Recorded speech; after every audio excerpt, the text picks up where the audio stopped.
I've worked in graphic design, publishing, newspapers, even college radio, magazines, and for the past 27 years in visual effects and animation. If you stay in this industry long enough, you learn to read the signs. Projects getting canceled, studios tightening budgets, box office disappointments, streaming instability, and the constant threat of you-know-what. I was lucky these past 3 years.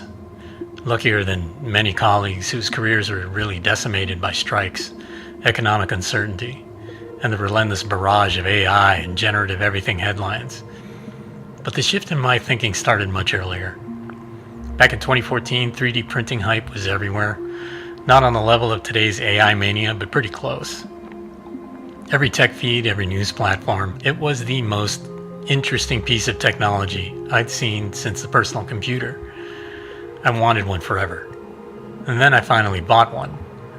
Actually, I got two of those within a few months of each other, but that second one's a whole nother story. At the same time, something else was happening. I was becoming disconnected from my paying work. Not in a way that affected my performance or anything. My team and I won 2 Visual Effects Society awards in 2009 and 2010, after all. There was focus. There was excellence. I've been asked to animate some truly insane things. Dragons by the dozen, mermaids by the boatload, platoons and platoons of killer robots. Okay, that stuff was fun. Even thousands of butterflies, you name it. All challenging, but not the same. Some difficult tasks are challenging, but some difficult tasks are just tedious. Over time, more and more of my work felt like that second category. Everything lived on a screen and everything was abstract. Even when it looked real, totally photoreal, you couldn't hold it. Around that period, HDRI lighting and global illumination in full range, compositing and rendering became more powerful and more accessible than ever. We could make anything look real, but making something look real is not the same as it being real. And not everyone feels this way, I understand. I originally got into 3D because it felt like total engagement creatively. Drawing, design, storytelling, engineering, problem solving. But something essential was missing. I wasn't building anything I could touch. By late 2014, when those 2 3D printers were firing on all cylinders and I was using them every day, everything shifted. Printing my own models was the most satisfying thing I'd done in years of digital modeling. I held in my hand a solid object I had designed polygon to polygon. That's invaluable. One of the first things I printed was this low polygon Godzilla concept. It's like a younger, fitter Godzilla with more realistic physiology. I printed it in parts and assembled it into a full standing figure. If I had access to something like that in college, I honestly think my trajectory might have been really different. I would have gone into a totally different career. In school, I constantly annoyed my art professors by mixing art with engineering instincts. I liked systems, real structure and function, and that itch never went away. With my printers, I began converting models from television into physical objects. The Gulani, from a show called Defiance, was one of the largest. It was roughly 2 feet tall. I printed my friend Drew's Loch Ness Monster design. I printed characters from my comics anthology, Pages of 8. I even converted an art print into a carbon fiber infused Cthulhu, which eventually shattered on the floor of a WonderCon one year, and that's yet another story.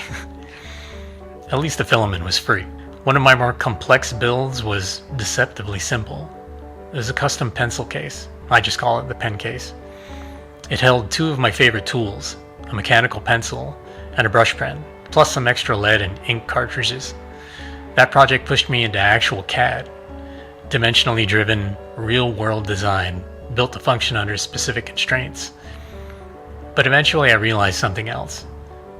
Pure 3D printing still isn't really enough.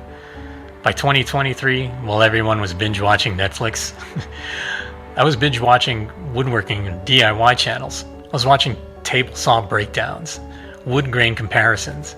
I downloaded FreeCAD. I wandered the aisles of Lowe's and Home Depot, tracking prices and specs like some people track stock portfolios. By the end of 2024, I bought a full set of power tools. Saws, drills, sanders, routers, and then I made nothing for 9 months. The tools sat on my apartment floor, just to the left of me. That paralysis told me something important. Yeah, lumber prices had skyrocketed, but that wasn't the real problem. The real problem was one of the oldest in the book. Where do I start?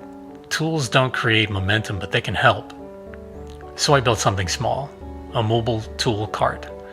Not a masterpiece, not final furniture, just a functional home for everything I had acquired, tucked into a nice corner of my one-car garage. And once that existed, momentum followed. I started building again. Small things, useful things, combining woodworking with 3D printing, balancing what I love about each.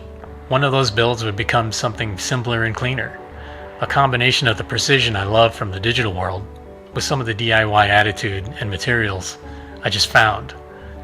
And that's the next part of this series, so I hope you stay tuned for that. Thanks for watching.